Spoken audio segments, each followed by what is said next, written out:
அம்மா வீட்டு தோட்டத்தில் ஏகப்பட்ட செடிகள் இருக்குங்க. இருந்தாலும் அம்மாவுக்கு பேரங்கையால் ஒரு செடியாவது தோட்டத்தில் வைக்கணும்னு ரொம்ப ஆசைப்பட்டாங்க. அம்மாவுக்கு என்னதான் பிள்ளைங்க மேலே பாசம் இருந்தாலும் பேரன் பேத்தின்னு வரும்போது கொஞ்சம் கூடுதல் பாசம் இருக்க தாங்க செய்யுது. என்னோட தம்பியுமே சொல்லிக்கிட்டே தான் இருந்தான், ஒரு செடியாவது பையன் ஞாபகமாக வைக்கணும், கண்டிப்பாக வச்சுட்டு போ ஊருக்கு போகும்போதுன்னு சொல்லிக்கிட்டே தான் இருந்தான்.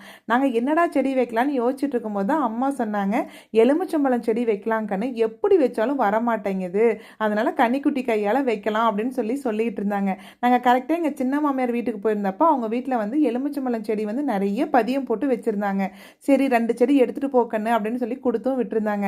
அம்மா, கனிக்குட்டி அப்படின்னு ஒரு அக்கான்னு சேர்ந்து 2 பேரும் 2 செடியை வச்சுட்டு தண்ணியெல்லாம் விட்டுட்டு பார்க்கவே அவனுக்கு ரொம்ப சந்தோஷமாக இருந்தது. இந்த காலத்து குழந்தைங்க லேப்டாப்பு மொபைல்னு என்னதான் முழுகி கிடந்தாலும் இந்த மாதிரி குட்டி குட்டி விஷயங்கள் அம்மாயி தாத்தாவோட பண்ணும்போது கூடுதல் சந்தோஷம் இருக்க தாங்க செய்யுது.